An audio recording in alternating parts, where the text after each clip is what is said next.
คุณค่าของความเป็นคนก็คือการได้สร้างประโยชน์ให้กับผู้อื่นเด้อคุณค่าของคนบริสุทธิ์ตรงที่ว่ารวยบริสุทธิ์ตรงที่ว่าเรียนสูงเกิดในตระกูลที่มีชื่อเสียงที่บุคคลยอมรับว่าแม่นแบบนั้นเด้คุณค่าของคนอยู่ที่คุณธรรมสร้างคุณประโยชน์ตามความเป็นจริง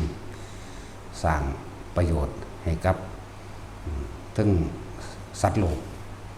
คือคนสร้างช่วยเหลือคนทุกข์คนยากช่วยเหลือสิงสารสัตว์ต่างๆหรือสร้างประโยชน์อันเป็นโรงเรียนโรงพยาบาลถนนบ่อน้ำตลอดทั้งวัดว่าอารามหรือส่งเสริมสนับสนุนคนที่ทำดีนี่คือคุณค่าของคนอยู่หม้องนี้ความเป็นมนุษย์อยู่หม้องนี้จึงเรียกว่าผู้มีใจสูงได้บ่ได้เกี่ยวกับว่ารวยหรือมียศถาบรรดาศักดิ์ตำแหน่งอำนาจเรียนสูงแต่ว่ารังแกข่มเหงเอาเปรียบผู้คนนั่นเป็นคนที่หมดคุณค่าความเป็นคนบ่ได้เป็นคนมนุษย์เด้เบิดคุณค่าของความเป็นคนเลยมันพวกนั้นจึงว่า ชาติก่อนทำกรรมใดไว้ชาตินี้รับผลกรรมนั้นชาติหน้ารับผลกรรมใดเพราะทำไว้ในชาตินี้นั่นแหละให้ถ้าเฮารู้จักว่าการกระทำทั้งเบิดนี่ล้วนแล้วแต่ถูกฝังเอาไว้ในความรู้สึกในใจมันบ่สูญหายไปในทุกการกระทำเฮาควรที่จะเห็นโทษแห่งการกระทำเห็นโทษที่เฮาต้องได้ไปรับมันจังว่าเฮาจึงพยายามที่สิสร้างเฉพาะสิ่งที่มันเป็นบุญกุศลบุญภายนอกคือการสร้างประโยชน์ให้แก่ผู้คนเท่าที่กำลังเฮามีบุญภายนอกหมายถึงเฮ็ดให้เกิดความสงบโดยภายนอกหมู่บ้านนั้นๆชุมชนนั้นๆบุคคลนั้นๆแต่คนผู้นั้นทุกข์ยากลำบากเจ็บไข้ได้ป่วยบ่มีที่ทำกินเฮาก็สร้างให้เขาได้หรือช่วยเหลือให้เขาได้มีที่อยู่ทำกินให้เขาอยู่สบายเขาก็เป็นบุญภายนอกของเขาหรือที่นี่กับหมู่บ้านนั้นๆชุมชนนั้นๆเขากำลังเดือดร้อนเรื่องใดเรื่องหนึ่งเขาก็ไปเฮ็ดให้เขาหมดความเดือดร้อนกระวนกระวายซอยเหลือเขาให้เกิดความสงบร่มเย็นเป็นบุญภายนอกบุญที่ใหญ่ขึ้นไปอีกก็คือซอยเหลือทางประเทศใหญ่ขึ้นไปอีกก็คือเรื่องของโลกใหญ่ขึ้นไปอีกก็คือเรื่องของจักรวาล3โลกธาตุไปเลยตามกำลังอันนี้คือพระพุทธเจ้าสร้างประโยชน์ใหญ่ประโยชน์กว้างขวางประโยชน์หาประมาณบ่ได้คือการนำความจริงออกมาแสดงให้สัตว์โลกปฏิบัติตนเองเอาตัวเองให้พ้นออกจากการเวียนว่ายตายเกิดในวัฏสงสารในโลกทั้ง3มันนี้ก็ว่าไปนั่นแหละนี่คือสำหรับพุทธเจ้าแล้วพวกเฮาก็เฮ็ดได้เพียงใดก็เฮ็ดไปตามนั้นแหละตามกำลังของเจ้าของเองช่วยเหลือผู้ใดๆเท่าที่เฮาเห็นเฮาก็เฮ็ดไปช่วยเหลือไปมันกับพวกเฮาที่เฮ็ดอยู่เดียวนี้แหละ เฮาเฮ็ดเตาเผาศพโรงเผาศพก็ว่าเตาเผาศพก็ว่าผู้ใดบ่มีเงินสิ้นเปลืองเกี่ยวกับการจัดงานศพจังซี่ก็มาเผากับน้ำเฮาได้เผาฟรีๆแล้วก็สิได้รับธรรมะพร้อมสิได้รับความจริงบ่แม่นว่าเฮามาเฮ็ดเอาเงินทองหรือว่าเพื่ออันใดอันหนึ่งบ่มีจุดหมายในการกระทำนี่คืออยากให้ทุกคนเข้าใจความจริงของชีวิตกรรมคือการกระทำของตนเองบ่ว่าบุญบ่ว่าบาปจะได้รับผลของกรรมนั้นสืบไปร่างกายนี่ตายแต่ว่าใจบ่เคยตายย่อมเป็นสัญญาผูกมัดเอาไว้ในใจเจ้าของเองสัญญาอารมณ์ความรู้สึกนั่นแหละที่พวกเขาเห็นคนทุกข์คนยากคนทุกข์ยากลำบากบ่มีบ้านอยู่บ่มีที่ทำกินป่วยหรือพิการศึกษาบ่มีนั่นนี่ล้วนแล้วแต่เป็นการรับผลกรรมที่กระทำไว้แล้วในชาติก่อนเด็ เฮาเหลียวเบิ่งโดยที่เฮาบ่รู้ต้นเหตุเฮาบ่รู้ต้นเหตุผลกรรมของเขานั้นเฮาก็อาจจะหรือมีความสงสารอยู่เพราะว่าคนที่ได้สั่งสมธรรมะมานี่สิมีจิตใต้สำนึกอันหนึ่งเกิดความสงสารมีเมตตาเป็นเครื่องประจำใจอยู่มีอยู่เพราะว่าพวกเฮาบ่แม่นแค่ว่าเฮาบ่ได้เริ่มต้นเด้เพียงแต่ว่าเฮาบ่ถอนตัวเองออกจากความยึดมั่นถือมั่นซื่อๆเด้ทุกคนที่มาฟังธรรมทุกคนที่ปฏิบัติธรรมอยู่ดีก็ตามฟังอยู่บ้านปฏิบัติอยู่บ้านก็ตามบ่แม่นเพิ่งจะเริ่มต้นดอกเหลือแต่การว่าเฮาสิถอนออกในชาตินี้บ่คั่นนั่นแหละถอนอัตตาตัวตนถอนความยึดมั่นถือมั่นละสัญญาดับสัญญาเนี่ยอยู่ที่ตัวเฮาเองจังว่าเห็นว่าล่ะเฮาเห็นบางครอบครัวทุกข์ยากลำบากบ้านอยู่ก็บ่มีก็ไปอาศัยอยู่ที่อยู่ของผู้อื่นแสนลำบากบ่มีข้าวสิกินบ่มีเงินไปโรงเรียนบ่มีสุขภาพอนามัยที่ดีบ่ได้รับการรักษาชาติที่แล้วอาจจะเป็นเศรษฐีมหาเศรษฐีเด้ในตระกูลนั้นแหละในบ้านหลังนั้นในพ่อในแม่ในลูกหลานพวกนั้นอาจจะเกิดอยู่ในตระกูลที่ร่ำรวยเป็นเศรษฐีแต่ว่าขีตานีบังคับรังแกข่มเหงคนเอาเปรียบสารพัดในการไปกันแกล้งของเขาเมื่อมดคารุกรรมอันใหญ่อันหนักคารุอกุศลกรรมอันเป็นคารุกรรมที่เบียดเบียนที่ข่มเหงและรังแกของเขามากก็เกิดมาใหม่ไปนรกก่อนเดียวไปนรกแล้วก็เลื่อนลำดับจากนรกอย่างละ 2,000 เลื่อนลำดับจากเปรตเนี่ย12ชนิดนะจังคอยขึ้นมาเป็นคนมันนั่นแหละแต่จังมาเกิดกลายเป็นคนที่ทุกข์ยากลำบากเพราะการกระทำรวมกันมีเจตนามีสมรู้ร่วมคิดรวมกันในการรังแกเบียดเบียนข่มเหงทำลายใส่ลายกล่าวตูต่างๆสารพัดไปทำงานทางใดมันดีทางใดก็สร้างกระโดนกันแกล้งกล่าวตูต่างๆทั้งที่ศาสตร์นี่เป็นคนที่ว่าดีแต่ว่ามันรับกรรมอกุศลกรรมของผลกรรมที่ทำไว้ในชาติก่อนเนี่ยมันพอไปไหนได้มันยุติธรรมเสมอบางทีพวกเขาเห็นแต่บางครอบครัวบางคนก็บ่จะหอดพ่อแม่บางคนก็อยู่กับแม่บางคนก็อยู่กับพ่อบางคนอยู่กับตากับยายนั่นแหละสารพัดแต่ที่ถูกรังแกข่มเหงบางคนก็เฒ่าแก่ชราแล้วยังหากินโดยลำพังตัวเองลูกหลานก็ปล่อยทิ่มมั่งหรือบ่มีลูกหลานมั่งนั่นแหละจึงบอกว่าชาติก่อนทำผลกรรมใดชาตินี้รับผลกรรมนั้นบ่มีจบคนที่ได้ธรรมะความจริงที่พระเจ้าทรงสอนและแสดงคนผู้นั้นจึงจะเอาตัวเองพ้นได้นะจึงบอกว่าคุณค่าของคนนั้นของมนุษย์นั้นมันบ่ได้อยู่ที่ร่ำรวยมียศถาบรรดาศักดิ์ตำแหน่งและอำนาจบ่ได้อยู่ตรงนั้นถ้าร่ำรวยมียศถาบรรดาศักดิ์และตำแหน่งอำนาจแต่ใส่ไปในทางที่มันเป็นบุญเป็นกุศลใส่ไปในทางสาธารณกุศลอันเป็นประโยชน์ต่อมนุษย์และสัตว์ทั้งหลายคนพวกนี้ก็พ้นได้เร็วแล้วก็เป็นที่รักของมนุษย์และเทวดาทั้งหลายพร้อมแม้นตกไปในที่ชั่วบุญที่ตัวเองกระทำไว้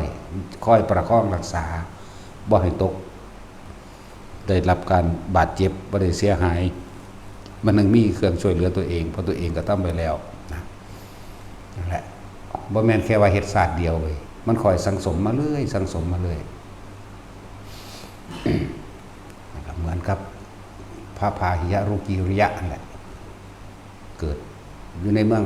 พาราณสีคนเกิดคนรวยเห็นป่ะหลังจากพี่เลี้ยงพาไปเล่นน้ำไปลื่นไหลตกลงน้ำถือปลาใหญ่กินกืนเข้าไปแล้วเหมือนกับว่าไปนอนอยู่ในห้องแอร์สบายๆตกไปเมืองสาวัตถีบัดพูดปลาบางไงปลานั้นผู้ใดสิมีเงินซื้อได้ถ้าว่าเป็นเศรษฐีซื้อเป็นราคาเป็น 1,000 กับ 5,000 นะเห็นปลามันใหญ่ท้องกระปุ้งพร้อมซื้อมาพาเบิ่งแล้วเศรษฐีครอบครัวนั้นตระกูลนั้นบ่มีลูกไปพาท้องปลามาแล้วได้เด็กน้อยมันก็ดีใจนั่นแหละบุญที่เขาเจ้าเฮ็ดไว้เด้นเฮ็ดไว้สังสมมาไว้เรื่อยๆเลยเกิดกลายเป็น เศรษฐีสองตระกูลคนละเมืองพร้อมนะครับเป็นเดือน2 เดือนพ่อแม่ทั้งคุณมาหรือคนใส่หรือขาทาสทั้งคุณมาเห็นเขาเอ้านี่มันเป็นลูกเศรษฐีอยู่เมืองพระราชสีได้นี่นั่มกันมากกับแม่นอีหลีเป็นลูกข่อยก็แย่งกันนี่มานั่นแหละคนมีบุญใครก็แย่งเอาเบิดพ่อแม่ทั้งนั้นกับพอดีกษัตริย์กับพระราชาก็ตัดสินใจเอาจังสี่เปลี่ยนกันเลี้ยงผู้ละเดือนนะก็ล่องโตเลยเกิดกลายเป็นคนมีเงินในตระกูล2 กษัตริย์2เศรษฐีเลยนะช่วงแรกใส่ชีวิตอยู่จนถึง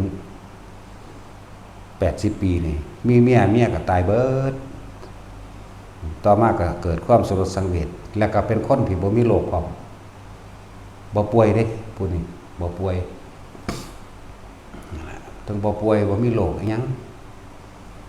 ใส่ชีวิตมาได้ลูกเต้าเล่าล้านขึ้นมาแล้วก็มองเห็นความสลดสังเวชเมียได้เมียผู้นี้ได้ลูกแล้วเท่านี้เมียก็ตายเรื่อยไหลมาจนสุดท้ายแล้วมองเห็นสัจธรรมคือความจริงของชีวิตทุกคนนี่แม้นคนจนลำบากเพียงใดก็ช่างเขาก็เพียงแค่หากินเพียงแค่รอวันตายเท่านั้นหนอนี่ไม่ว่าเศรษฐียาโจกวนภพทั้งหลายก็เพียงว่าขออาหารเพื่อเลี้ยงตัวเองให้อยู่รอดไปวันๆแต่สุดท้ายแล้วก็ตายเสมอกันเศรษฐีก็ตายยาโจกวนภพก็ตายสูท่อนแพทย์หมอทั้งหลายก็ตาย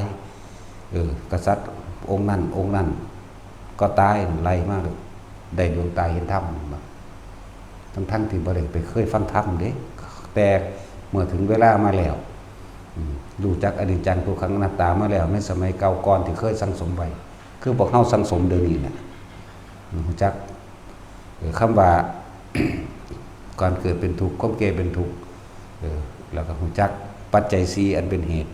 ปัจจัยให้สัตว์ทั้งหลายอยู่ได้อาหารเป็นที่1ยารักษาโรคเครื่องนุ่งห่มที่อยู่อาศัยเพิ่นพิจารณาของเพิ่นเองเด้เพิ่นก็ได้ดวงตาเห็นธรรมพอดีก็ไปฟังธรรมก็บรรลุธรรมเด้ภายในมือเดียวนั่นแหละไปขอพระพุทธเจ้าบวชให้แล้วกันลูกก็หลายอยู่แล้ว ก็เลยบ่ได้ยากลำบากในเรื่องอาหารแต่ว่าเพิ่นเป็นผู้ที่ชำนาญในฌานเป็นผู้ชำนาญในการเข้าฌานออกฌานเพิ่นอยู่ได้โดยอาศัยสมาบัติต่างๆอยู่เข้าฌานจังซั่นจนถึง160 ปีเป็นพระที่มีอายุยืนในสมัยนั้นถึง160 ปีเข้าฌานไปแล้วก็นับอายุบ่ได้ละตั้งว่า60 ปีจักสิเข้าเป็นปีก็มั่งเขาเป็นปีละมั่งเขา8 เดือนมั่งเขาปี2 ปี 3 ปีมั่งออกมาแต่ละที่ก็เปลี่ยนผ้าใหม่ผ้าอันเก่ามันเปื่อยเปลี่ยนผ้าใหม่ก็เข้าอีกอยู่พอสำนั้นแหละนั่นแหละหลายนั่นแหละคือบุญที่เขาเจ้าเฮ็ดไว้เด้นั่นแหละจึงบอกว่าชาติก่อนทำกรรมใดไว้ชาตินี้รับผลกรรมนั้นแต่ว่าของเพิ่นเป็นกุศลกรรมเด้บัดสุดท้ายแล้วมันก็ตายแต่ก็เป็นพระอภิญญาใหญ่พร้อมเด้พวกเขาบ่เข้าใจดอกพระอภิญญาใหญ่เป็นจังไดในศาสนาของพระพุทธเจ้าหนึ่งสิมีพระอภิญญาใหญ่อภิญญาใหญ่4 องค์สามเณรที่ได้บวชเป็นพระในอายุยังแค่7 ขวบจังซี่ก็มี4 องค์เหมือนกันลักษณะนั้น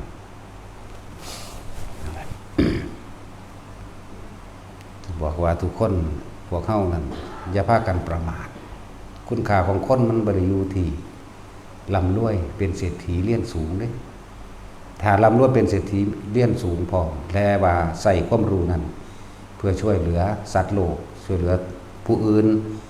ใส่ความเป็นเศรษฐีช่วยเหลือผู้อื่นในทางด้านอาหารยารักษาโรคเครื่องนุ่งห่มที่อยู่อาศัยใส่วิชาความรู้ที่เรียนสูงมากเพื่อแนะนำเป็นการประกอบอาชีพให้เขาจังซี่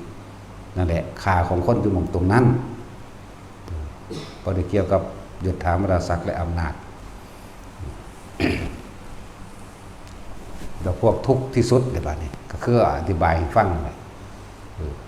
ชาติเก่าก่อนเขาอาจจะเป็นเศรษฐีมหาเศรษฐีมีอำนาจและยศถาบรรดาศักดิ์แต่ว่า ใส่ในการรังแกข่มเหงหรือเบียดเบียนผู้อื่นชาตินี้ก็เกิดมาร่วมกันเกิดกลายเป็นคนที่อดอยากเหมือนกันนั่นแหละแม้กระทั่งว่าสิบรรลุเป็นพระอรหันต์แล้วพ่อตาแคเข้าไปในท้องแม่พ่อแม่ก็เป็นขอทานเลยบ่จักฮอดพ่อซ้ำดอกบ่จักฮอดพ่อดอกเราไปเอากันมาตั้งทางใดแต่มันก็ทองนั่นแหละแต่ว่าขอท่านเขาก็อยู่เป็นกกเป็นเราขอท่านของเขาเองทองมาแล้วปุ๊บในกกในเราที่เขาอยู่ร่วมกันแบบนั้นน่ะให้ขอท่านก็บ่ได้บาทนี่เพราะว่านี่พระผู้นี้แหละมาเกิดนำพ่อแต่โตเตะไปได้กินแบบได้กินมั่งบ่กินมั่งเด้มื้อนึง2มื้อได้กินทีนึงตั้งแต่ผู้นี้บ่ทันได้มาจุติในท้องมาเขาเกิดในท้องคันมารดาอันนี้เขาก็ยังพอได้กินอิ่มซุมื้ออยู่แต่ว่าหลังจากผู้นี้มาได้กินมั่งบ่ได้กินมั่งอิ่มมั่งบ่อิ่มมั่งเป็นจังซั่นแล้ว ปฏิสนธิวิญญาณสู่ธาตุทั้ง4ในท้องแม่มาก็มาจากกันเปรตได้นั่นมันธรรมดาเด่นผู้นี้แต่ว่าอดีตชาติก่อนเป็นกษัตริย์เด้รังแกข่มเหงขูดรีดไถประชาชนเด้พระผู้นี้ชาติมันติดกันนั่นแหละตกนรกอยู่เพราะแห้งตกนรกอยู่เพราะแห้งเป็นแล้วก็ผู้ใดสิมีความยกย่องสรรเสริญก็ไปขวางเขาสิเกิดลาภสักการะหรือสิเกิดอันใดที่เป็นโชคลาภแก่เขาก็ไปขวางเขาไปขวางท่านเขามั่งนี่เห็นบ่ไปขวางท่านเขาหรือไปอิจฉาริษยาในบุคคลที่ได้ดีมั่งตกนรกคือเพราะแห้งดอกเกิดกับแม่เป็นผู้นี้ล่ะนี่เป็นกับแม่ผู้นี้แหละตะกี้ก็คือกันแม่เป็นผู้ส่งเสริมสนับสนุนให้ลูกเป็นลูกก็เป็นขึ้นมาอีกมาตกศาสตร์นี่มาปฏิสนธิวิญญาณในท้องแม่นี่ขอทานก็บ่ค่อยได้กิน2มื้อได้กินเท่านึงแต่ก็บางมื้อก็ได้กินอยู่หังกินนิดน้อยแต่บ่ตายอยู่ไปจนบ่ออกได้พอดีหัดย่างเป็นทิ่มกระโปะให้อันนึงตัวเครื่องมือขอทานนั่นแหละไปขอเอาเองกินเขาว่าให้มันได้ดอกเก็บกินของมันเหี่ยน้ำถนนหนทางนั่นแหละหาขวดเพื่อกินไปตามทั้งขยะขวดกินไปตามที่เศษอาหารที่เขาสาดถิ่มไปเรื่อยๆเก็บกินไปของน้ำปูน้ำปลาน้ำดงน้ำดอนไปเรื่อยๆเด้เสื้อผ้าก็บ่ค่อยมีใส่ผ้าขาดที่เขาถิ่มแล้วเอามามัดใส่กันนั่นนี่พอได้หุ้มโตไปหนาวก็หนาวหังบ่ตายบาดฮ้อนก็ฮ้อนหังบ่ตายยุ่งก็กัดก็หังบ่เป็นหยังแต่ก็เจ็บก็ปวดนั่นแหละจนที่สุดแล้วภาษาลีบุตรเอามาบวชเห็นว่าล่ะเห็นแล้วสงสารได้เคยทำกุศลกรรมรวมกันกับภาษาลีบุตรในสมัยก่อนศาสตร์หนึ่งแต่ว่าก่อนศาสตร์หนึ่งที่เป็นสมัยของพระพุทธเจ้าอนุพัตสีแต่ว่าศาสตร์ก้อนนั้นอีกเคยทำอกุศลกรรมไปยังใหญ่หลวงแต่ว่าก็ได้เคยทำบุญน้ำพระสารีบุตรเท่านึงนั่นแหละหลังจากบวชแล้วไปบิณฑบาตก็บ่ได้คือกันพระสารีบุตรตลอดทั้งหมู่คณะสงฆ์เอาอาหารไปให้ใส่ฝาบาตรไปให้จังซี่ก็ไปสะดุดตอไม้ลมมั่งสะดุดเครือไม้ลมมั่งปีนความถิ่มใส่ขี้ดินขี้ดอนว่าก็กินน้ำดินนั่นแหละกินทั้งสั้นเด้เรื่อยจนมื้อนึงได้คือมื้อนั้นเพิ่นก็สิบรรลุธรรมนำนั่นแหละบ่แม่นเป็นอรหันต์แล้วจังนั้นดอกน่าสิบวชอยู่จักปีพุ่นล่ะพระสงฆ์ตกลงกันเอาให้ผู้ที่เดินทางหน้ากะว่าให้อัน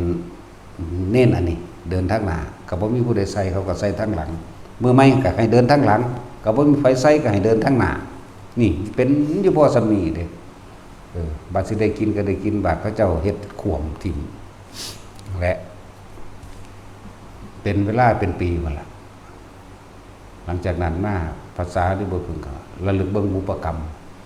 บุพกรรมที่เบาแสดงมาให้ฟังอยู่เมื่อกี้นี่แหละเบารัดเอามันยาวจนสุดท้ายแล้ว บารมีก็แก่กล้าแล้วสมควรสิสามารถบรรลุธรรมได้นั่นนี่เบิ่งกับเบิ่งของเพิ่นนั่นแหละถ้าเธอได้กินอาหารอิ่มสักมื้อหนึ่งใจของเธอสิผ่อนคลายสิปัสสัทธิสิว่างคลายอหยังต่างๆออกได้เบิดและสิสามารถพิจารณาไกลควรทำได้ในที่สุดแล้วภาษาหรือบุญไปป้อนเขาเอาเองเลยเด้ไปป้อนเขาเอาเองขนาดเพิ่นถือไปให้เองเพิ่นก็ยังสะดุดแต่ว่านี่เพิ่นจับไว้อย่างดีแล้วก็จับเอามันมาจับบาดไว้น้ำกันกับเพิ่นแล้วเพิ่นเอาค้ำเข่าข้ามือเพิ่นยัดใส่ปากให้เลยยัดใส่ปากกินจนอิ่ม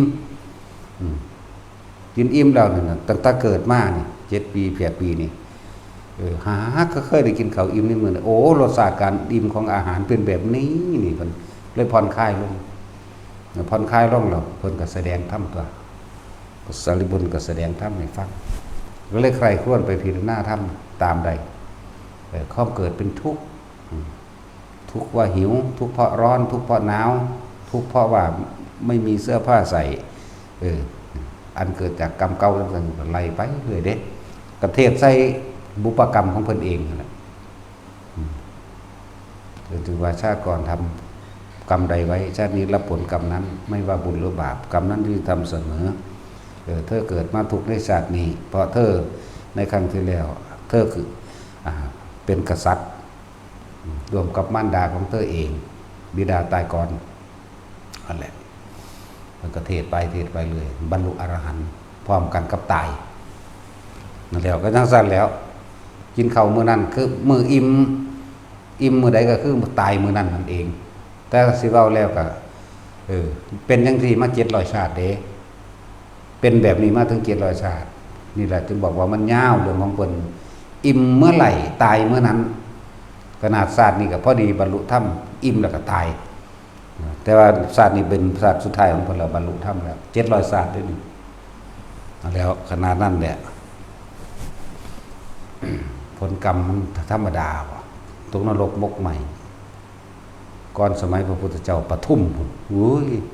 ธรรมดาว่ะจังมาเจอมาเกิดอาจารย์มันเคยใส่บาตรภาษาดิบุตรครั้งหนึ่งที่เปิดเป็นสมัยของพระเจ้าอนุมาตัดสีนี่ภาษาดิบุตรสมัยนั้นเป็นฤาษีมีบริวาร 20,000 คนเลยขนาดนั้นแหละแต่เคยให้ท่านกับมูฤาษีดาบททั้งหลายแล้วนี่กับเพิ่นเทียเดียวกับภาษาดิบุตรบริวาร 20,000 นั้นฟังธรรมของพระพุทธเจ้าองค์นั้นบรรลุอรหันต์เบิดในศาสตร์นั้นศาสตร์ที่เพิ่นศาสตร์ที่พระองค์นี้จากเราสื่อวางได้ลืมสื่อเพิ่นแล้วพระองค์นี้ที่จริงบ่แม่นพระแบบ20 ปีเด้เน้นเพิ่นเป็นเน้นนึงเด้7 ปีกว่าๆสิไปหา8นั่นแหละอิ่มแล้วก็เกิดความผ่อนคลายเข้าใจลึกซึ้งในรสชาติอาหารอิ่มปีแล้วภาษาดิบุตรเทศบุพกรรมของเพิ่นเองแล้วก็มาเทศให้เขาปรับกับปัจจุบันคือพวกเกิดเป็นทุกข์เพราะว่าหยังก็ว่าไปทุกข์เพราะว่าอดจากอาหารเจ็บปวดแสบร้อนในไส้ในพุงก็ว่าไปเพิ่นก็ไล่ใครค้นไปเลยเพิ่นก็พิจารณาตามมันก็เป็นความจริงดังนั้นหนาวสั่นสะบัดสะท้านมั่งเพิ่นก็พิจารณาเข้ากับชีวิตจริงเพิ่นเองเด้เวลาร้อนก็ร้อนไปหาอยู่หากินที่ตรงไหนเขาก็ไล่โดยความรำคาญไล่ความปราณีเพราะตัวเองไม่เคยปราณีเนี่ยมันก็ไล่ไปของเพิ่นสุดท้ายแล้วเพิ่นก็เห็นสารพัดภัยในการเกิดเห็นโทษของวัฏฏะสงสารเห็นโทษของความปรารถนาเห็นโทษของความยึดมั่นถือมั่นไปเรื่อยๆเพิ่นก็พิจารณาเหตุและปัจจัยปฏิจจสมุปบาทให้โตเพิ่นเองโล่งแจ้งเห็นจริงแล้วหมดความปรารถนานี่คือการพิจารณาโดยปัญญาจึงอบรมสมาธิพิจารณาไปเรื่อยเลยโล่งใจบ่มีขอตกเถียงเลยการเกิดแม้จะเกิดเป็นสิ่งใดก็ตามเนี่ยล้วนแล้วแต่เป็นทุกข์ทั้งนั้นเกิดแล้วก็ต้องแก่เจ็บไข้ป่วยสุดท้ายแล้วก็ต้องตายและพัดพรากจากสิ่งที่รักทั้งหลายไล่ไปโล่งใจ จึงเข้าสู่อานาปานสติจับลมหายใจตายเป็นอรหันต์นั่นแหละจังหวะแต่ละคน เพราะเขาจะใส่ชีวิตประมาทจะประมาทไปคำว่าประมาทนี่มันก็มีหลายอย่างในความประมาทบางคนช่วงที่มีวัยหนุ่มอยู่หาเงินได้ก็คิดว่ามันสิได้ตลอดบ่เห็นช่วงระยะเวลาที่มันแก่ชราลงไปหาบ่ได้คิดว่าสิมีหมู่มีพวกคิดว่าสิมีผู้นั้นผู้นี้ซอยอยู่ตลอดใส่เงินอย่างสุรุ่ยสุร่ายหาเงินมาได้เงินมาเลี้ยงฉลองความสำเร็จกินเหล้ากินเบียร์ขาเป็ดขาไก่หลายอันหลายอย่างทำผิดพากันไปท่องไปเที่ยวตามส่องโสเภณีต่างๆตลอดทั้งร้องเพลงสนุกสนานเมามันไปเลยคิดว่ามันจะหาได้มาตลอดบ่เก็บบ่อดบ่ออมไปใส่เงินไปในทางที่ผิดนั่นแหละใส่เงินไปในทางที่ทำลายตัวเองทั้งทางโลกและทางธรรมพร้อมกินเหล้ามันก็เป็นเหตุเป็นคนเสียสติบ้าใบไปตัวหรือเกิดอุบัติเหตุมั่งหลายๆอย่างเป็นคนใจใหญ่ทำผิดพลาดนั่นนี่หลายอันหลายแบบแต่พอเป็นอุบัติเหตุนั่นนี่มือไม่ขึ้นมาปืนมาไปทำงานใดก็ทำอยู่ก็ทำเพื่อไปกินเหล้าอีกทำเพื่อไปเที่ยวอีกทำเพื่อไปหลายๆอย่างนั่นแหละบางคนก็เกิดอุบัติเหตุเงินเก็บกับบ่มีบาดนี้เราคิดว่าหมู่พวกสิอยู่กับตัวเองตลอดจังสิบ่ได้อยู่เด้ออยู่ตะบัดกินนั่นน่ะหายากก็ดอกมิตรแท้สหายแท้นั่นน่ะที่มาดูแลกันเวลาเก็บใครถือป่วยเวลาบ่มีจังเก่งก็อยู่ระยะหนึ่งเขาก็จำเป็นที่จะหากินของเขาเองนั่นมันก็ไปหันนะแหละบางคน80 90หาเงินพอได้ซื้อเขากินเองมันบ่ธรรมดาดีเรื่องมันนะให้พวกเขาว่าอย่าพากันใส่ชีวิตอย่างประมาทการหาเงินหาทองก็ดีเก็บไว้ทุกคนเกิดมามีทุนเก่าโดยบุญโดยความเป็นมนุษย์ทั้งนั้นแหละแต่ว่าเฮานี่สิใส่บุญเก่าจนเบิดแล้วเคยมีนล่ะคนเป็นมันเบิดบุญบทความสงบภายในใจเพราะว่าขาดคุณธรรมขาดธรรมะเป็นเครื่องล่อเลี้ยงขาดธรรมะเป็นเครื่องเตือนสติตัวเองเด้คนเป็นบทบุญตะกี้เคยลงทุนนั่นนี่ได้กำไรมาเลยได้กำไรมาเลยเยอะยิ่งจองหองมาเลยก็มีได้บ่เลยเกิดการรังแกข่มเหงนั่นนี่เห็นว่าชีวิตมันบ่แน่นอนเกิดภัยพิบัติเกิดขึ้นมาเบิดเนื้อบ่โตเลยก็มีบางคนทำอสังหาริมทรัพย์เฮ็ดบ้านที่ดินขายจังซี่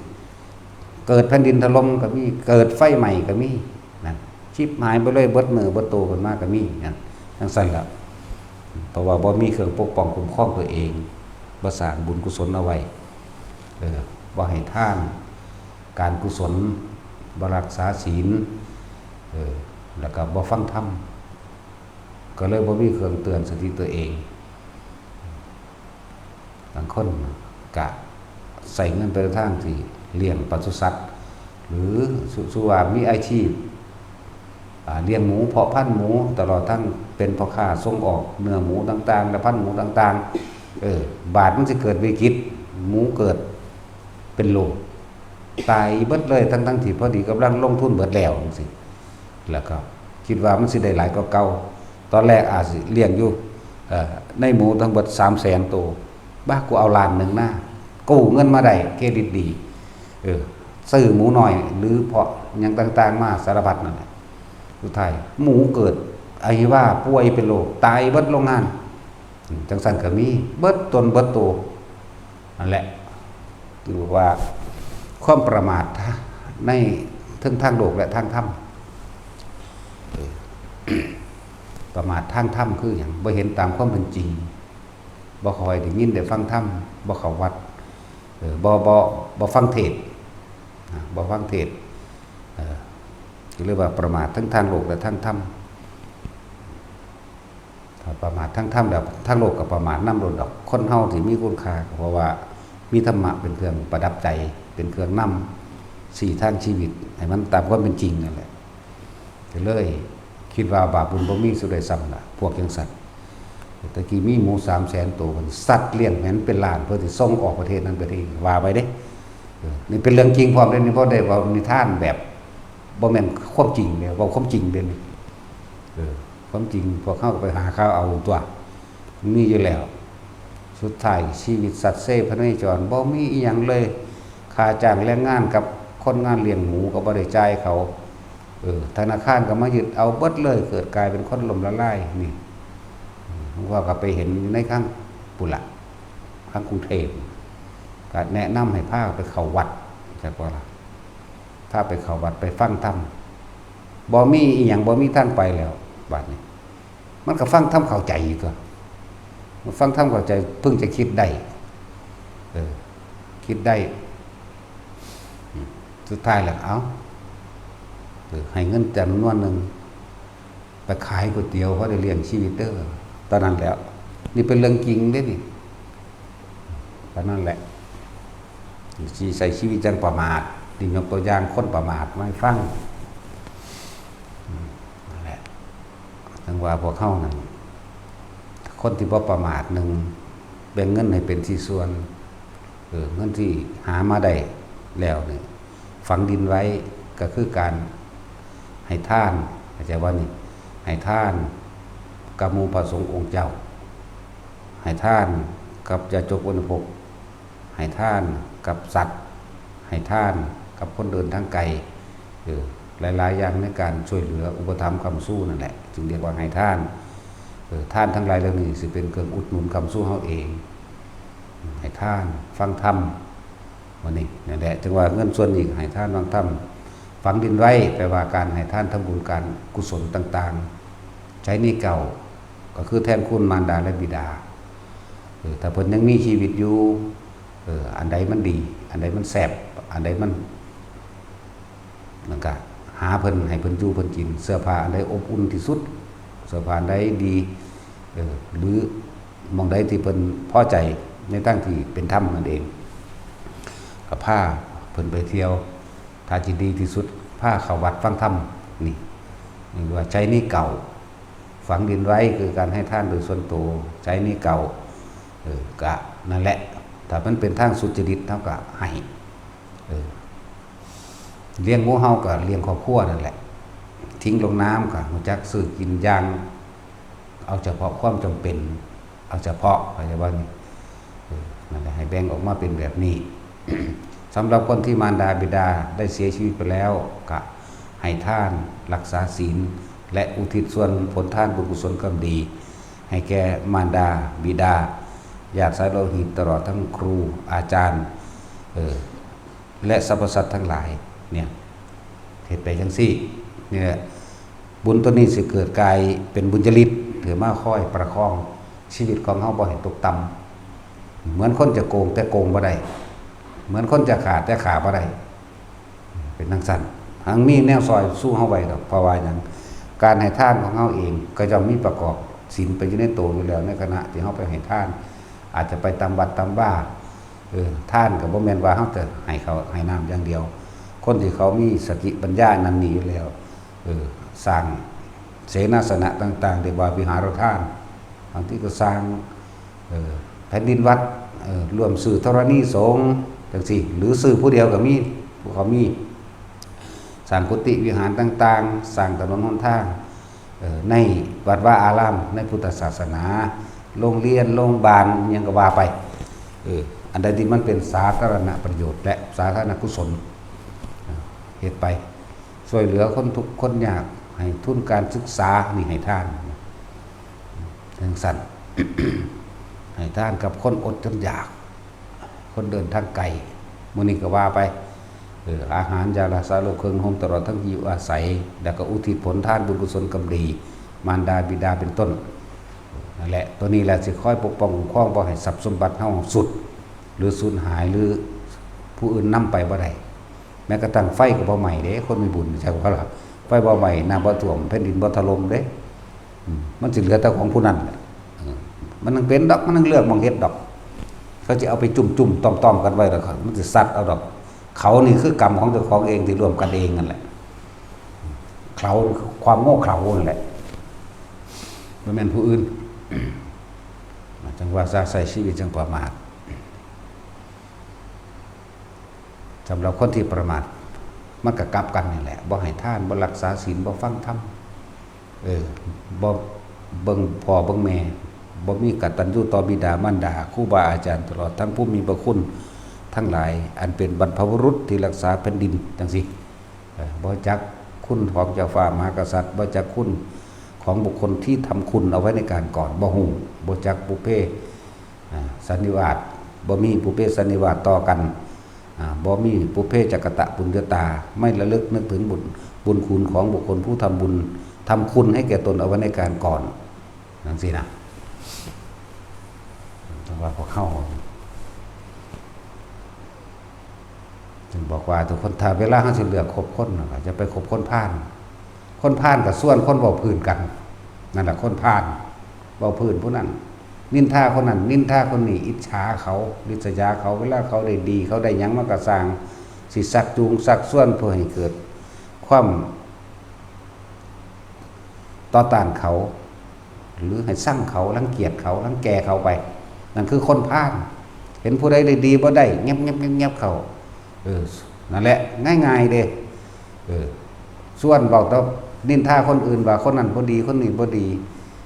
นั่นทั้งสันสิแต่ว่าบ่เคยเห็นความบ่ดีของเจ้าของกำลังส่วนสักส่วนเขาอยู่นั่นแหละเงียบอยู่นั่นน่ะนั่นแหละก็เลยว่าคนพาลเห็นแก่ตัวเห็นแก่ได้เห็นแก่กินไผสิเป็นแนวใดก็ช่างควายต้องกูได้นั่นคนพาลไผสิเป็นแนวใดก็ช่างบ่ต้องคนว่ากูดีอีกมื้อนี้สารพัดเห็นแก่ตัวคนพาลให้ครบนักปราชญ์บัณฑิตนักปราชญ์บัณฑิตสักส่วนสักจูงไปทางที่ถึงเสียสละตนเองในการช่วยเหลือในการแบ่งปันบ่หวงวิชาความรู้ต่างๆแนะนำให้อันใดที่มันเป็นประโยชน์สาธารณประโยชน์เฮ็ดพวกนี้สาธารณกุศลเฮ็ดนั่นแหละคือว่านักปราชญ์บัณฑิตทั้งหลายพอเข้ามันถึงขันนี้แล้วมาถึงขันได้นั่งฟังกันอยู่นี่ท่านเขาก็มีอยู่แล้วมีทุกมื้อท่านอย่างเอาท่านชีวิตผู้อื่นคือการบ่ไปฆ่าสัตว์ตัดชีวิตเป็นประสัตว์ท่านการบ่ไปลักของไผเห็นดักท่านเขาก็มีอยู่แล้วความประพฤติผิดในกามเขาก็มีอยู่แล้วการโกหกให้ผู้อื่นเสียชีวิตและทรัพย์สินเขาก็บ่มีอยู่แล้วการที่กินเครื่องดองของมึนเมาตลอดทั้งส่งเสริมและสนับสนุนหลอกลวงให้ผู้อื่นกินก็บ่มีอยู่แล้วนี่เป็นมหาทานอันใหญ่แล้วศีล5นั่นแหละท่านเฮาก็เลยมันก็มีอยู่แล้วพวกนี้จะมามีการปฏิบัติธรรมนี่คือการปฏิบัติใจตัวเองให้ยอมรับความจริงให้เห็นความจริงให้เห็นทุกข์ต่างๆอันเกิดจากการเกิดของเฮาเองให้เห็นสาเหตุทุกข์คือความปรารถนาของเฮาเองให้เห็นความทุกข์ที่ดับไปในขณะที่เฮาทรงฌานเจริญฌานอยู่นี่ละเอิ้นว่าทุกข์ดับไปกังวลร้อนๆบ่ได้เกิดขึ้นเด้ทรงฌานเจริญฌานโดยอานาปานสติเป็นต้นเฮาสิอยู่กับลมหายใจนั่นแหละทุกข์ดับแล้วขณะนั้นจักว่าแล้วเพิ่นจังว่าทุกข์สมุทัยนิโรธนี่ว่าดับทุกข์เด้ทุกข์ดับเด้ในขณะที่เฮาอยู่กับลมหายใจความคิดเฮาบ่ไปหาผู้นั้นผู้นี้ทุกข์มันก็เกิดบ่ได้ก็แล้วนั่นแหละทุกข์สมุทัยนิโรธแล้วเฮ็ดจังได๋เฮาสิประคองรักษาของทางนี้ไว้เพิ่นจึงว่ามรรคมีองค์8สัมมาทิฏฐิมีความเห็นตามความเป็นจริงบ่ผิดบ่เพี้ยนจากความจริง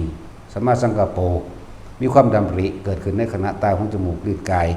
เห็นรูปรสกลิ่นเสียงต่างๆมีความดำริว่าล้วนแล้วแต่เป็นโทษแต่เฮามีความพอใจหรือข่มขืนหรือบังคับหยังก็บ่เอาเนี่ยสัมมาวาจาก็เกิดเว้าเฉพาะสิ่งที่ความจริงสัมมากัมมันโตกระทำตามความเป็นจริงกระทำสิ่งใดก็เป็นผิดเป็นประโยชน์เท่านั้นก็ว่าไปกัมมันโตสัมมาอาชีโวก็ประกอบอาชีพที่บ่ผิดแปลว่าเป็นเครื่องขวางพระนิพพานนั่นแหละ มีความเพียรชอบประกอบโดยธรรมเพียรพยายามตามความเป็นจริงแต่เป็นสัมมาสติสติที่คอยตรวจสอบความผิดความถูกดีชอบชั่วดีตลอดทั้งหนทางของเจ้าของเองว่าสัมมาสติระลึกอันนี้ควรอันนี้บ่ควรนี่ผิดนั่นผิดนี่บ่นอนเป็นไปโด ด้วยการทำร้ายเบียดเบียนหรือไม่ก็ระลึกไปตัวก็เป็นสมาธิขึ้นมาจิตก็ตั้งมั่นขึ้นมาในกุศลมันก็เป็นกุศลสังกัปปะเกิดอยู่ในใจตลอดเกิดอยู่ในใจตลอดกุศลสังกัปปะมันก็เป็นสัมมาญาณะเห็นหนทางตรวจสอบแล้วทางนี้เป็นหนทางแห่งความบริสุทธิ์แน่มันก็เป็นสัมมาวิมุตติเองตัวนั่นแล้วพวกเจ้าว่ามันมักวิองค์8นี่มันองค์10พุ่นได้นี่จักว่านี่หนทางทั้ง8สายนี่ไล่ไปแล้วสายที่9คือสัมมาญาณะตรวจสอบด้วยความบริสุทธิ์หนทางนี้เป็นหนทางแห่งความบริสุทธิ์หลุดพ้นแน่นี่บ่ผิดบ่เพี้ยนจากความจริงแน่นี่มันก็เดินทางเข้าสู่สัมมาวิมุตติอันตัวนั่นแหละอย่างสั้นพวกเขาได้ยินได้ฟังเด้จึงจักเข้าใจได้พวกบ่ได้ยินได้ฟังหรือฟังครั้ง1 2ครั้งบ่ค่อยเข้าใจปานใดหรอกบอกให้ทุกคนจะประมาทพยายามอยู่กับตัวเองให้มากที่สุดดีที่สุดคือการอยู่กับลมหายใจตนเองอยู่กับความรู้สึกในกายตนเองกายเวทนาจิตเวทนากายรวมแล้วเป็นหนึ่งรู้สึกตัวทั่วพร้อมหรือรู้หยังก็รู้สึกตัวเองรู้สึกว่าเราไม่ไปพอใจคนนั้นหรือเกลียดคนนี้แล้วอยู่ด้วยความเป็นอุเบกขาในขณะทุกข์ดับเราได้นั่นดับทุกข์เราได้จากบนที่พวกเขาอยู่กับลมหายใจได้ทุกข์มันดับเราเองคำว่าอยู่นี่ความรู้สึกกับอยู่นี่พร้อมเด้ลมหายใจคือกายในกายอันหนึ่งสติปัฏฐาน4มันก็ตั้งรู้ลมเข้ารู้ลมออกโดยความรู้สึกเย็นนำโดยความรู้สึกอันอื่นอีกคือมันปัสสติปิติมันก็เกิดมันผ่อนคลายจิตมันบ่ได้ทำการทำงานจิตมันบ่ได้ไปแสวงหาอยากได้ดีมีเป็นรังเกียจรังแกพวกนั้นพวกนี้นั่นแล้วลมหายใจเนี่ยรู้สึกอยู่กับลมหายใจเข้าหายใจออกอาการปิติก็เกิดขึ้นนั่นเวทนาในเวทนาเกิดแล้วเป็นอุเบกขาเวทนาแล้วจิตในจิตมันก็สำรวจความคิดของตัวเองว่าจะหนีห่างจากกายเด้อเนี่ยอยู่ในกายเวทนาจิตเวทนากายทำภายนอกนี่เฮาได้ยินได้ฟังอยู่นี่ครับก็ระลึกทำภายนอกคือเฮาเห็นตาเห็นเห็นแล้วก็จากไปได้ยินแล้วก็จากไปบ่ได้ยินเรื่องเดียวบ่ได้เห็นอันเดียวบ่ได้เห็นคนเดียวนั่นแหละ บ่ได้มีกลิ่นเดียวรูปรสกลิ่นเสียงบ่ได้มีเสียงเดียวบ่มีอย่างแช่อยู่อย่างนั้นทุกอย่างเป็นแค่อนิจจังและอนัตตาเท่านั้นเองถ้าเฮาบ่ไปปรุงแต่งดัดแปลงให้มันเป็นไปดังใจทุกข์มันจะเกิดได้จังได๋ซั่นแล้วทำภายในก็คือความคิดของเฮาเองที่คือเข้าไปยึดหรือบ่ยึดนั่นแหละเห็นความคิดของเจ้าของเองนั่นแหละทำภายในก็ดีนั่นแหละจึงว่าทำและทำในธรรมนั่นนี่ความจริงในความจริงความจริงนอกเข้าสู่ความจริงในความจริงในความจริงเฮาก็ละทิ้งทั้งปวงนั่นแหละละก็คือการอยู่กับลมหายใจนี่แหละแต่ว่าก็อาศัยความคิดจึงละได้นั่นแหละจึงรู้ได้ว่าคิดเท่าไหร่ก็ไม่รู้จากว่าล่ะบ่รู้เด้เวลามันว่างมันเป็นอุเบกขาเนาะคิดเท่าไหร่ก็ไม่รู้คิดว่ากูสิว่างแกเป็นอุเบกขาก็นานมันว่างบ่ได้เด้ต่อให้อยู่คิดนั่นแหละจึงรู้ว่ามันว่างจากว่าล่ะแต่คิดอยู่มันบ่ว่างเด้พอเข้าใจว่าแต่คิดอยู่มันบ่ว่างคิดเรื่องนั้นเรื่องนี้มันจะเอาหยังมาว่างมันค่าคิดนั่นแหละจึงอาศัยลมหายใจเป็นเครื่องหลอกล่อความคิดเพื่อสิให้เขาสู่ความว่างและความว่างนั่นเองจังหวะทุกข์เพราะเฮาพิจารณาไข้ควรดีแล้วทุกอันเกิดจากความหิวความร้อนความหนาวทุกอันเกิดจากเจ็บไข้ได้ป่วยทุกอันเกิดจากพัดภาคจากสิ่งอันเป็นที่รักเนี่ยทุกอันเกิดจากหลายๆนี่ทุกนั่นแหละนี่เฮาเห็นรอยหลวกคออยู่แล้วทุกอันเกิดจากต้องตายนี่ทุกอันเกิดจากความย่านตายกลัวตายสาเหตุแห่งทุกข์ความอยากตัณหาและอุปาทานความปรารถนาในตนนี้เองนี่เห็นแล้วนี่เฮาพิจารณาคักแล้วคิดดีแล้วสาเหตุของมันคือความอยากเพราะว่ากูอยากได้นั่นอยากเป็นนี่เนาะนี่เนี่ยก็เห็นแล้ว ถ้ายังอยากได้ดีมีเป็นตลอดไปนี่กูก็ต้องเวียนว่ายแต่เกิดตลอดไปวิธีดับทุกข์เด็กรู้อยู่กับลมหายใจรู้เขาเนียนแน่นิ่งอยู่กับลมหายใจบางอารมณ์มั่งนั่นแหละทุกข์ก็ดับตัวเพราะว่ามันบ่คิดจักว่าล่ะแต่ว่าเฮ็ดจังได๋สิรักษาหนทางแห่งการดับทุกข์นี้ได้ตลอดก็อาศัยหนทาง8อย่างนี้เองมักมีองค์8นั่นแน่ถ้ามันเข้าใจดีแล้วเฮาจึงว่าอย่าประมาทเด้อให้เป็นผู้มีสติระลึกอยู่เนืองๆทำไม่บ่อยทำไม่มากถ้าไม่ชินกับสติเฮาระลึกนึกถึงลมหายใจมั่งอุณาโลมเฮามั่งนี่แหละนี่จะจึงบอกบ่อยมากชินก็ชินอยู่กับความว่างชินอยู่กับความสงบชินอยู่กับอุเบกขาชินเขามันก็บ่ค่อยนึกค่อยคิดเรื่องนั้นเรื่องนี้ทั้งตัวบัดนี้เอาไปมากเกิดยังเกินกระช่างมีแต่ความรู้สึกทางกายแต่จิตไม่คิดไม่นึกความปรารถนาใดดีไม่เป็นอย่างก็ดับทั้งตัวบัดนี้เห็นสิ่งทั้งหลายทั้งปวงมีความเกิดขึ้นเป็นธรรมดามีความแตกดับเป็นธรรมดาเห็นสิ่งทั้งหลายทั้งปวงบ่ควรเข้าไปยึดเอาถือเอาตัวนั่นแหละคือว่า อนิจจาวัฏสังขารานี่อุปาทวัจธรรมโนวชิตวานุสันติเตสังโฆปัสโมสุโขสิ่งทั้งหลายทั้งปวงไม่ว่าจะเป็นความคิดความนึกมีความเกิดขึ้นเป็นธรรมดามีความแตกดับเป็นธรรมดาอันบุคคลทั้งความเข้าไปสงบระงับหยุดความคิดนั่นแหละเป็นสุขอย่างยิ่งสุขอันบ่แม่นสุขแบบโลกมนุษย์นะเลื่อนว่าสุขอย่างยิ่งนั่นแหละก็เห็นเข้าไปว่านี่สัพเพธัมมานารังอภินิเวสายะสิ่งทั้งหลายทั้งปวงบ่ว่าจะเป็นภายนอกคือธรรมภายนอกเบิดในบุคคลสัตว์สิ่งของมีความเกิดขึ้นเป็นธรรมดามีความแตกดับเป็นธรรมดาสิ่งทั้งหลายทั้งปวงบ่ว่าจะเป็นภายในสัญญาของเฮาเองความรู้สึกนึกคิดของเฮาเองหลายอะไรอย่างนั่นแหละเอิ้นว่าสิ่งทั้งหลายทั้งปวงอันบุคคลทั้งหลายไม่ควรเข้าไปยึดมั่นถือมั่นบุคคลผู้ใดยึดบุคคลผู้นั้นก็ทุกข์ก็เกิดแน่ตัวสัพเพธัมมานารังอภินิเวสายะนะสัพเพคือทั้งหลายทั้งปวงธรรมะก็ทุกอย่างที่มันเกิดขึ้นกับเฮาเองนั่นแหละบ่ว่านอกบ่ว่าในนอกก็คือดินฟ้าอากาศร้อนหนาวนอกก็คือปวดแขวปวดหัวเห็นนั่นเห็นนี่เกิดแล้วก็ตายเห็นนั่นเห็นนี่รถชนกันนี่ยังก็แล้วแต่เถอะในก็คือความคิดของเฮาปรุงแต่งเป็นน้ำมันนั่นแหละในตาหูจมูกลิ้นกายใจเห็นแล้วก็เอ้าบ่มีหยังเป็นไปใดดังที่เฮาอยากให้เป็นเนี่ยมันก็สงบระงับดับความคิดแต่มันก็บ่เข้าไปยึดเอาถือเอาก็เห็นแต่ความมันเป็นเช่นนั้นเองแหละมันก็เป็นแบบนั้นของมันมันเป็นแบบนั้นบ่ได้เป็นดังที่เฮาอยากให้เป็นเนี่ยก็ได้บอกแต่ว่ามันก็เป็นเช่นนั้นมันเป็นแบบนั้นแหละแล้วไปพอของบางอย่างบ่อาจสามารถนำมาอธิบายขยายความได้เด้บ่อาจสามารถมีแต่มันก็เป็นสั่นแหละแล้วก็แล้วไปเลยใครสิเข้าใจบ่เข้าใจเป็นเรื่องของผู้นั้นถ้ายังคิดอยู่ไม่เข้าใจหยุดคิดนั่นแหละจึงเห็นใจผู้ใดต้องจิตให้เป็นกลางใดกลางหรือบ่คิดเด้จากว่าคำว่ากลางผู้นั้นก็พ้นจากทุกข์ทั้งปวงแม่คำว่ากลางคือบ่คิดเด้แต่คิดอยู่บ่ได้กลางเลยเข้าใจบ่นี่ก็เลยเอาลมนั่นล่ะล่อเอาลมล่อไว้ล่อเฮ็ดไปเฮ็ดมาก็ฮู้เองเข้าไปถึงของมันเองนั่นแหละการทำสมาธินี่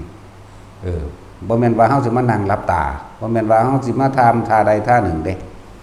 อยู่ที่สติคือการนึกถึงกายเวทนาจิตเวทนากายของตนเองนี่เด้การทำสมาธิยืนอยู่มันก็นึกได้เด้ล่ะคนที่ฝึกไปแล้วยังทำที่เหมาะสมกับหมู่เพราะว่ายังกังวลในการทำอาหารกินอยู่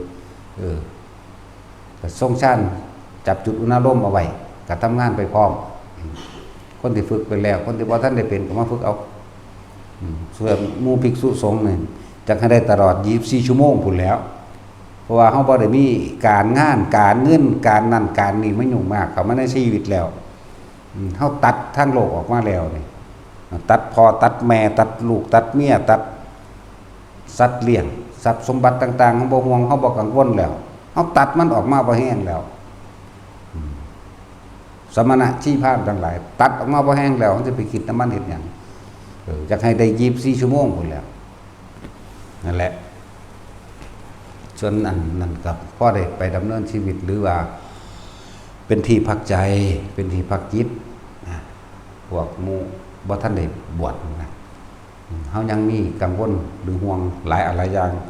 หนี้สินอีลุงตุงนังลูกเรียนบ่ทันได้จบลูกบ่ทันได้ใหญ่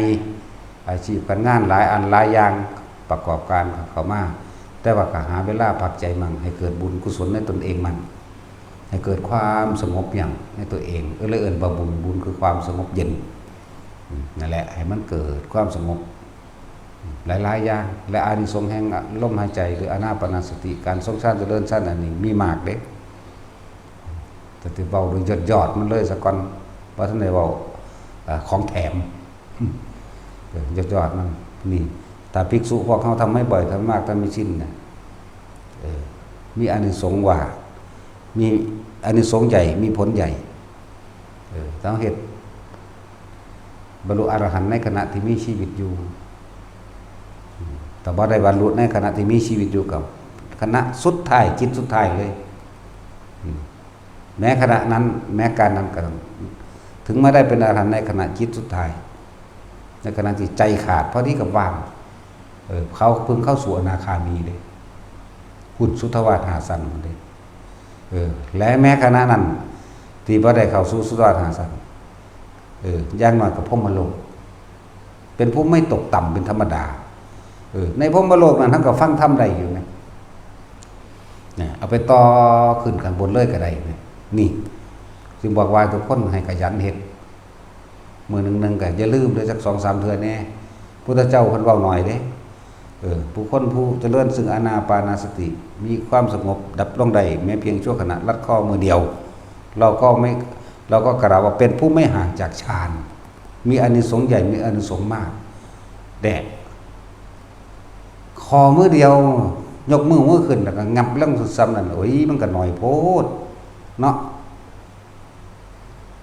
แต่ว่านั่นแหละถ้าเริ่มนับหนึ่งก็ต้องมี2 3 4เข้าใจว่าล่ะมันจะค่อยๆจูงกันไปเองตัวเองแหละนั่นแหละ อานิสงส์อันพึ่งปรารถนาหรือบ่ปรารถนาแต่ว่าพึ่งได้รับแห่งอารมณ์หรือว่าเอิ้นว่าของแถมเนาะคนที่มีอาชีพที่ยากจนอยู่ก็สิค่อยๆหาเงินได้แต่ว่าต้อง3 เดือนขึ้นไปเดือนที่4จังสิได้รับผลของมันไม่ใช่ว่านี่หมายถึงว่าเฮาอาจสิทำจัก3เวลา4เวลาก็ได้กำหนดให้ถ้าจักง่ายเวลาขณะที่จะนอนหลับก่อนนอนเฮ็ดไปจนหลับและขณะที่ตื่นนอนปุ๊บเกิดมานี่พยายามเล็งพยายามที่ให้มันชินก่อนนอนทรงฌานไปจนหลับแล้วก็ตื่นนอนพยายามเข้ามาจับจุดอารมณ์ให้ได้ในระหว่างกลางวันจะเฮ็ดมั่งบ่เฮ็ดมั่งก็จังเจ้าในระหว่างกลางวันคือพักเที่ยงกลางวันคนทำงานนั่นแหละจังน้อยก็3เวลาไว้จังซั่นแหละพวกนี้ก็การเงินการงานอาชีพต่างๆก็สิค่อยเจริญขึ้นเป็นผู้มีโภคทรัพย์เรียกว่าเงินทองก็เริ่มสิไหลเข้ามาเองอาชีพการงานผู้ใดขายของบ่ได้ดีก็สิขายได้เองดอกขายของได้สั่นไปติดต่อการงานทางใดจิตใจมันสงบเย็นจิตใจมันสบายมันก็สิมีสติหลายๆอย่างในการไขควงและเพียรหน้าเป็นคนบ่ใจฮ้อนติดต่อการงานทางใดก็เลยประสบผลสำเร็จและบุญที่อันเกิดขึ้นเห็นบ่นี่บุญอันเกิดขึ้นจากการทรงฌานเจริญฌานมันเป็นบุญใหญ่มีอานิสงส์ใหญ่เป็นแล้วจะได้ตามอารมณ์อันพึงปรารถนาที่เป็นกุศลพร้อมนั่นแหละเจ้ากรรมนายเวรหรืออกุศลกรรมเมื่อว่าจักมาให้ผลไม่อาจสามารถให้ผลได้เพราะบุญมันเกิดแล้วสมมุติคือคนมาทวงหนี้เฮาโอ้กูเอาอันนี้ดีกว่ากูหนีเว้ยเอาหนีดีกว่าบ่ฆ่ามันดอกบ่เฮ็ดมันแข็งขาหักดอกเขาก็ได้รับส่วนนั้นไปก็เกิดกลายเป็นอโหสิกรรมซึ่งกันและกันโดยเฉพาะชีวิตสัตว์เล็กสัตว์น้อยที่เขามีโอกาสได้โมทนานำเฮานี่เขาพ้นไปทั้งดีเลยนี่นะเขาบ่มาโหดซ่าเฮาอีกดอกนะถ้าเป็นสัตว์ใหญ่ขึ้นมาอีกหรือสัตว์ที่มีอาฆาต ก็มีอาคาตทั้งหมดนั่นแหละแต่ว่าด้วยความตกต่ำอย่างกันแล้วแต่เป็นคนก็อย่างหนึงคนก็ยังคิดได้เหมือนกันยังเอาโหสิกรรมกันได้นั่นแหละนี่คือเข้าสู่อานิสงส์ก็คืออารมณ์อันพึงปรารถนาคือมันได้คือมันได้ดังใจน้ำแน่นั่นแหละเรื่องอารมณ์อันพึงปรารถนาจักได้อารมณ์พึงปรารถนาเป็นอานิสงส์นั่นแหละฝึกไปเถอะการเงินการงานนี่ก็สิดีไปของมันเองและอาชีพแล้วก็สุขภาพบ่แม่นอาชีพสุขภาพในร่างกายคนที่ป่วยหนักๆก็คอยชะลอลงมาเรื่อยนะคนที่ป่วยน้อยๆก็สามารถที่จะหายได้การทรงฌานเจริญฌานด้วยอานาปานสตินี่คนที่บ่เป็นโรคก็บ่เป็นเลยมันจะบ่เป็นฝึกไว้แต่น้อยสมมุติว่า30 ปีจึงจะเป็นโรค40 ปีจึงเป็นมะเร็งจังซี่มันก็บ่เป็นเด้ก็ฝึกไปเรื่อยตัวบ่แม่นไปเฮ็ดเดี๋ยวนี้กูสิเซาเดี๋ยวนี้เด้ต้อง3-4 เดือนขึ้นไปซะก่อนพวกนี้นะเฮ็ดไปเรื่อยๆเรื่อยๆนี่คือสิ่งที่ผู้คนก็ปรารถนาความบ่มีโรคอยู่แล้วก็เลยว่าอารมณ์อันพึงปรารถนาได้มานั่นแหละผู้คนก็ปรารถนาความอยู่ดีมีสุขอยู่แล้วก็คือการทำมาค้าขายมันก็ได้มาจังซี่แหมเลยว่าอานิสงส์แปลว่าอารมณ์อันพึงปรารถนาปรารถนาบ่มีโลภจังซี่ปรารถนาให้พ่อได้อยู่ได้กินร่ำรวยจังซี่มันก็เป็นไปพอตัวเองเฮ็ดเอาเองได้จังได๋นั่นแหละเดี๋ยวบุคคลสิอยู่ในอานาปานสติอานิสงส์ใหญ่อีกอันนึงเทวดามารพรหมทั้งหลายไม่อาจสามารถทำอันตรายได้ในขณะที่เราอยู่ในทรงฌานโดยล่มโดยจับจุดนาร่มก็จังนะแล้วอกุศลกรรมเก่าแม้แต่กรรมเก่าก็ไม่อาจสามารถให้ผลได้นั่นเองสัญญาเห็นอย่างเฮาบ่ได้แต่เฮาอยู่ได้หันจักว่าคือเรื่องเก่าๆที่เฮาไปคิดมานั่นเอิ้นว่าสัญญาก็ดีคิดถึงเรื่องเก่าๆคนเป็นตาหักมั่งคนเป็นตาสั่งมั่งพอใจมั่งบ่พอใจมั่งดังนั้นแล้วบ่อาจสามารถที่เฮากังวลกับบุคคลที่รักก็กังวลกับบุคคลที่เกลียดกังวลคือกันกูจะฆ่ามันยามใดมึงสิตาย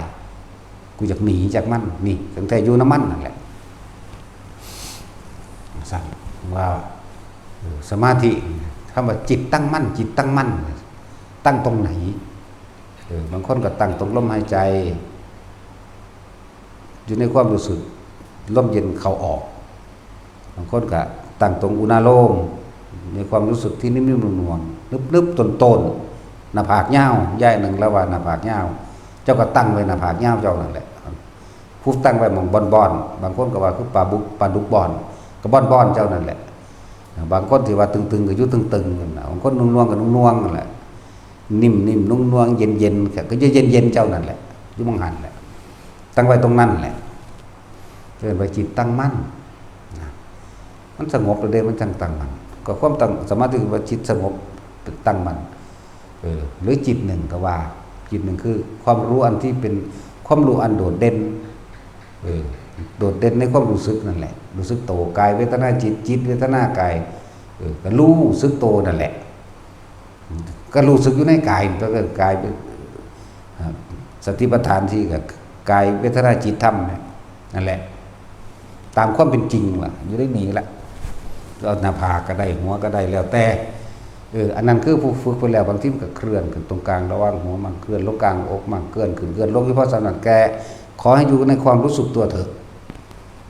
จิตมันตั้งมั่นมันสั่งสมกำลังของมันเองบาดพันสีทะลุมันนั่งทะลุเองหรอกนะ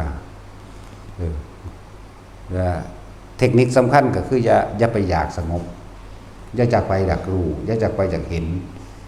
บ่จำเป็นต้องว่าบรรลุอรหันต์ดอก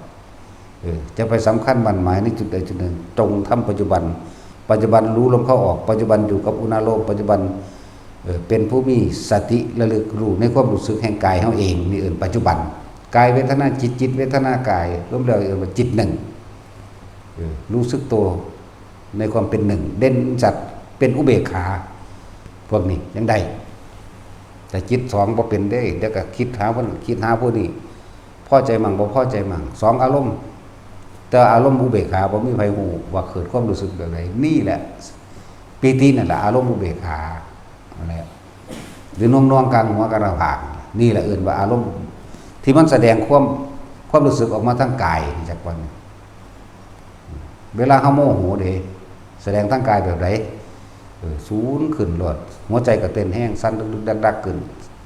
คิดปรุงแต่งไปสารพัดเด้กัดแขวกัดข้างเตะพุ่นเตะพี่ถ้ามีหยังฟาดหมูฟาดม้าได้ก็ฟาดแต่อีหยังอันเบาๆก็เตะแต่ว่าบ่เตะกกเสาว่ะเนาะเวลาสูญมามันคือบ่เตะเสาเตะมีดพุ่นนะเนาะเป็นบ่เตะอีหยังนำกระตงกระตามีหมาก็เตะหมามีไก่ก็เตะไก่ได้พวกนี้ลางคนก็เตะผู้น้อยกว่าเนาะมันซั่นแล้วมันคือว่าเตะปากกับของมันบุ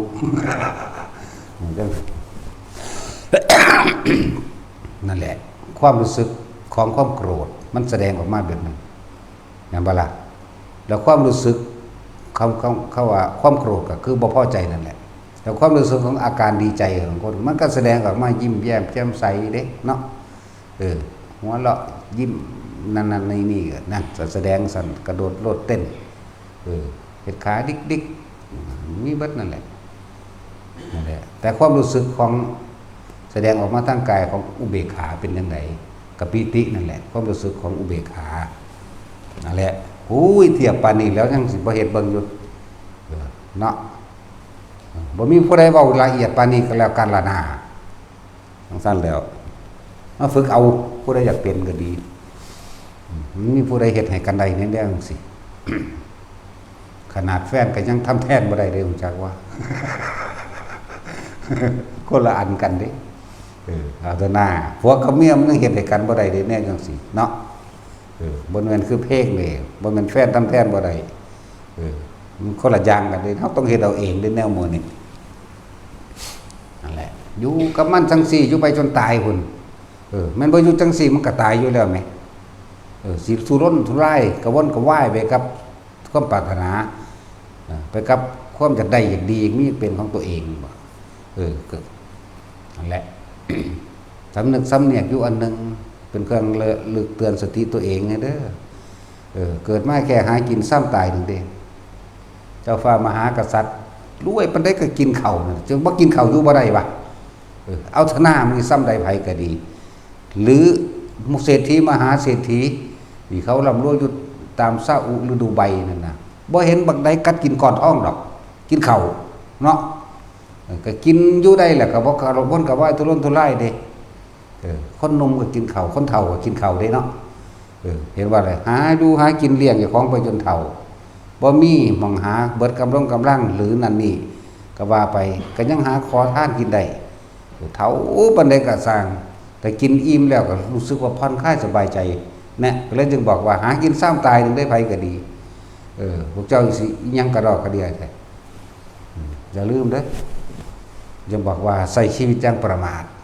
บางคนบอกว่าเจ้าของมียศถาบรรดาศักดิ์ระเบียบอำนาจกอบโกยข่มเหงและรังแกเอาเถอะหน้าเศรษฐีในเมืองคนแต่จะไปทุกข์ทนในเมืองผีนั่นลองเบิ่งข้างหน้ามันสิไปใส่วะนั่นแล้วเฮาอาจจะยากจนในขณะที่เป็นคนนั่นบ่ล่ะอาจจะไปรวยล้นในเมืองผีคือกันล่ะจักว่านี่ยากจนในเมืองคนแต่ว่าไปรวยล้นหรือไปสุขล้นในเมืองผีเกิดไปเป็นเทพเทวดาอินพรหมไปล่ะวิธีทำให้เป็นพรหมนี่ง่ายก็เป็นเทวดาอีกจักว่านี่รู้ลมหายใจทรงชาติจับจุดนรกดูเอาอาการปิตินี่แหละ1เด้นั่นนี่มันเลยเทวดาไปแล้วเห็นบ่ล่ะสั้นแล้วเทวดาก็ต้องให้ทานมั่งสวดมนต์มั่งนั่นแหละอย่างสั้น พวกนี้อยู่กับลมหายใจโลดมีอาการปิติเป็นเครื่องรับประกันตัวเองรับรองตัวเองแน่ซ้ำนี้นึงเด้ออาหารของหมู่พรหมทั้งหลายคืออาการปิติจากบาลักโอ้ยพวกเฮาที่ยินได้ฟังอยู่เดี๋ยวนี้น่ะอาศัยธรรมะพุทธเจ้ามีครบสูตรกันแล้วกันนะทานเฮาก็มีศีลเฮาก็มีภาวนาเฮาก็มีปัญญาเฮาก็มีสุตตะมัจจะปัญญาแม้นบ่ได้บรรลุนิพพานนี่อาจสิไปต่อข้างบนแล้วคนที่ทรงฌานเป็นประตกตำหน้ามีเสียงกระซิบกันแล้วกันขนาดผู้เขาไปเป็นเทวดานี่ ยังถ้ามีกาอุบาสกก็ยังมีเสียงกระซิบคุณพ่อมาอยู่กับหนูบอกคุณพ่อมาอยู่พวกกับผมเทวดา6สั้นตัวมาเอิ่นเอานะว่าล่ะส่วนพวกใส่ชีวิตอย่างประมาทมีแต่ผีที่สิเป็นมาคุ้มเอาเลยนะมันบ่ได้อยากไปเด้จักว่าล่ะในนิรบาล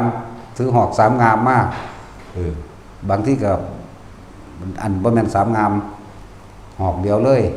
บางพวกก็ถือโสมาคล้องข้อดึงลากไปเลยเด้โตบักใหญ่สูง4เมตรมีธรรมดาบ่เจ้าพวกเฮามันแค่เมตรกว่าๆนึงเด้นี่สูง4เมตรพุ่นได้พวกนั้นบางที่มาในคาบคือแต่งโตสุดพุทธบาลเก่านี่เด้บางที่ก็มาโพกหัวผาแดงเด้กำย่ำพวกนี้เป็นตะยานคือยังนี่ทั้งสั้นแล้วอันแหละบางพวกก็มีคตินิมิตฝันประหยัดเมื่อเอินเอามาพี่เด้บางพวกก็ความเคยชินของคนประมาทเห็นไปตามน้ำตามถ้ำตามผู้เด้ตามป่าโหกพวกนี้นั่นแหละพวกเจ้าตายจิตพวกเจ้าไปพุ่นแล้วนี่ไปปฏิสนธิตามสัตว์เดรัจฉานบ้างพวกเห็นน้ำเห็นสัตว์ต่างๆเห็นน้ำมื้อนี้เข้าป่าเข้าดงหม่นหกเหือไปนั่นน่ะขุดเผือกขุดมั่นทินพวกนี้มันสิไปเป็นเดรัจฉานใช่ว่าล่ะเห็นธรรมอีกอย่างที่มันเป็นมืดอุบอับไปบนนี้นะแล้วพวกคตินิมิตของพวกที่ไปนรกเป็นภาพไฟแน่เป็นภาพหมาไลแน่